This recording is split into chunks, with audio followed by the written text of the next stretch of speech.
Hi, my name is Chris Gatton, and I'm an attorney and shareholder here at Giddens, Gatton Jacobus. The Bankruptcy Code requires us, whenever we meet with individuals to talk about bankruptcy, to provide certain standardized disclosures. This video is designed to provide those disclosures in a format that ensures that everyone receives the information. The video is not intended to replace your meeting with an attorney. An attorney will be in to meet with you after the video is completed and answer the questions and address your specific issues. You should have in front of you a packet of materials, the first of which is a form entitled Debt Relief Agency Disclosures to an Assisted Person. This states that we're required to provide you an overview of the chapters of bankruptcy that are available and some other information as well. The first chapter is what most people commonly think of when they think of bankruptcy, which is Chapter 7. Chapter 7 bankruptcy is a liquidation bankruptcy. What that means is that all of an individual's assets come into their bankruptcy estate, and they get to then exempt assets back out using either state or federal exemptions, whichever are most beneficial to them. Once that process is complete, though, the trustee is able to liquidate any non-exempt assets. In New Mexico, our exemptions are fairly liberal, and most people are able to protect all of their assets. But anything that can't be protected can be sold by the trustee, and the proceeds are then used to pay creditors. Chapter 7 bankruptcy is the simplest, it's the least expensive, and is normally for most people the best option. It takes about 3.5 months total to get your discharge in bankruptcy in Chapter 7 cases.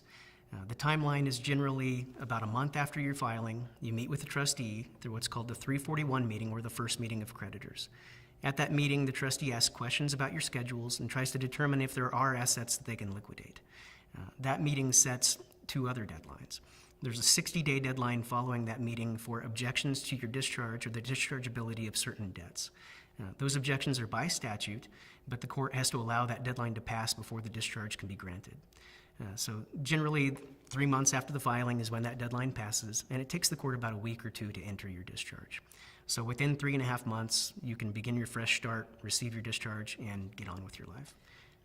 The other chapters that are available are all what are called reorganization chapters, the most common of which for an individual is Chapter 13. In a Chapter 13, it's a formulaic reorganization, meaning that there's a formula or a calculation that spits out a number, and that number is what your plan payment is that you make to a trustee. Chapter 13 is generally a 3 or a 5-year term of plan payments. Those payments are made to the trustee each month, who distributes the money to creditors. At the end of the 3 or 5 years, any debts that are not paid are discharged. Generally, a Chapter 13 is available for an individual who has assets that they might lose in a Chapter 7, or sometimes an individual can't qualify for Chapter 7 because of their income and they have to file a Chapter 13. The other chapters that are available are Chapters 11 and 12. 11 is commonly thought of as a business reorganization, but it is available to individuals as well. Chapter 11 is the most expensive and the most complex chapter, but it's a good fit for individuals who have complex asset structures that need a more creative solution to their problems. Chapter 12 is like a simplified Chapter 11 that's only available for people who have half of their income or half their debts from farming or fishery operations. It's designed to streamline the process to keep crops and food in production. We also have to advise you that a person who knowingly or fraudulently conceals assets or makes a false oath or statement in connection with a bankruptcy case under penalty of perjury is subject to a fine, imprisonment, or both. Bankruptcy fraud is a felony, so it's something that has to be taken very seriously. The process runs on transparency, so the onus is on the debtor to openly and accurately list all their information. We also have to advise you that all information supplied by a debtor in connection with a case is subject to examination by the Attorney General. That all information that you provide has to be complete, accurate, and truthful to the best of your knowledge. All assets and liabilities have to be completely and accurately disclosed. Your current monthly income has to be disclosed, and all information that you provide may be audited pursuant to the Bankruptcy Code. If you have any questions about these disclosures, be sure to ask your attorney when they come in. The next form in your packet is titled Notice to Individual Consumer Debtor under Section 342B of the Bankruptcy Code. This form is fairly redundant with the one that we just went over. However, it does contain information on the court filing fee for the various chapters. It also, again, contains the information that a person who knowingly and fraudulently conceals assets or makes a false oath or statement under penalty of perjury in connection with a bankruptcy case is subject to a fine, imprisonment, or both. The next form in your packet is the Bankruptcy Information Sheet provided by the United States Trustee's Office. It again provides an overview of the chapters of bankruptcy that are available. The importance of this form, although it isn't one that you need to sign, is that when you attend your 341 meeting in a bankruptcy case, a trustee will ask you if you have reviewed this form and are familiar with this information. This form also talks about what debts are non-dischargeable, such as most taxes, child support, alimony, student loans, court fines and criminal restitution, and personal injury caused by drunk driving or by a person under the influence of drugs. This form also talks about reaffirmation agreements. What a reaffirmation agreement is it's an agreement made during the bankruptcy between the debtor and a secured creditor that allows the individual to keep collateral and continue to make payments on that collateral. The most common example of a reaffirmation agreement is a car loan. In order to keep the vehicle, you need to keep making the payments on that vehicle. A reaffirmation agreement is a formal agreement that re-obligates the debtor and makes them liable for making those payments. In order to file a bankruptcy, there are three things that an individual will have to do. The first is you have to obtain a certificate from an approved nonprofit budget or credit counseling agency. What this means is that you need to go online or on the phone and do a short credit counseling that results in them sending you a certificate. It's not a class, it's not something you have to do in person, and it's really quite easy to do and inexpensive. Provided with your information is a listing of all of the approved credit counseling and budget counseling agencies. All of these are approved by the Department of Justice for operation in New Mexico. We don't endorse any specific credit counseling agency. What we suggest is that you look for the one that's least expensive, and that varies from time to time. The credit counseling, something else that's important to remember with it, is your certificate expires after 180 days. So what you don't want to do is take the credit counseling, wait 6 months, decide to file, and have to retake it. So we normally suggest that you wait until you're ready to file before taking the credit counseling. It generally takes between 24 to 48 hours to receive the certificate, so it can be done shortly before the filing. But it absolutely has to be done prior to a bankruptcy being filed. If the certificate is not included, your case will be automatically dismissed and you lose your filing fee. So we won't file a case without the certificate.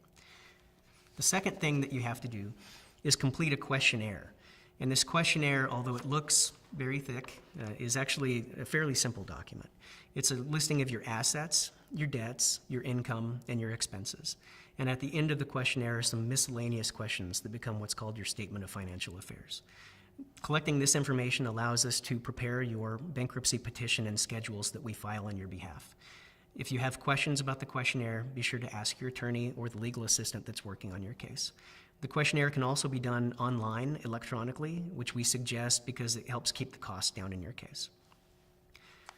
The third piece of information that you'll have to provide to us is information on your income.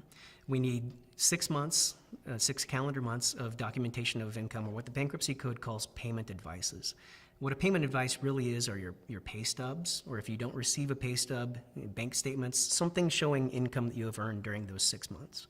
In addition to those pay stubs, we also need your last 2 filed federal and state tax returns. That's information that we'll have to use to complete your petition and schedules.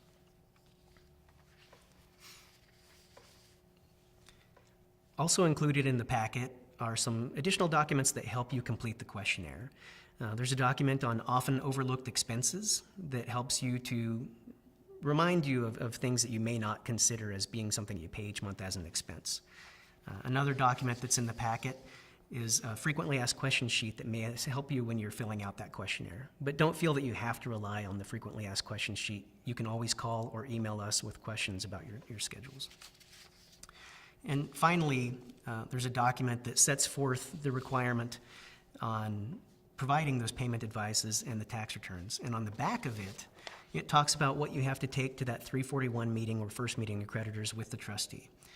Things that you have to take to that meeting is a valid photo ID issued by a government, so a driver's license is the most common, and you have to take evidence of your Social Security number. And what that means now is the card. You have to actually have your Social Security card. So if that's something that you don't have, you'll need to order it, and they've streamlined the process. You can receive a replacement card within about 2 weeks.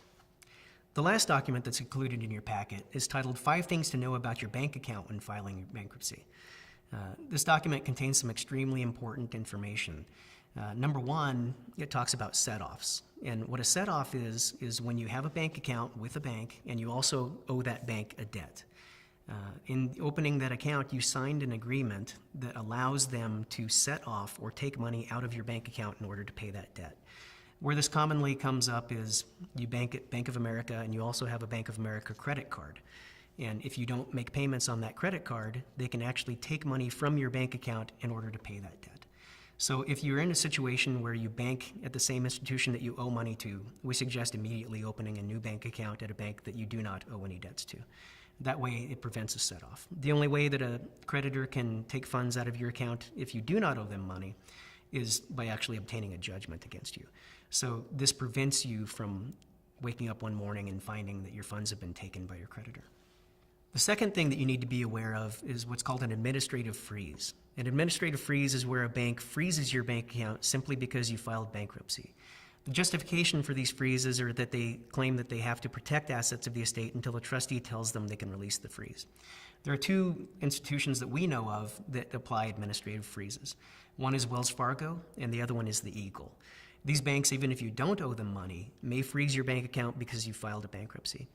Generally, they'll freeze the account, and once you find out that they have frozen the account, we can contact the trustee, and the trustee will tell them to release the freeze. But the danger is that they often freeze it on a Friday afternoon, your account's frozen all weekend, and we can't get a hold of the trustee until the following week to get the freeze lifted. So with those banking institutions, if you bank with one of them, discuss it with your attorney about how best to resolve that issue.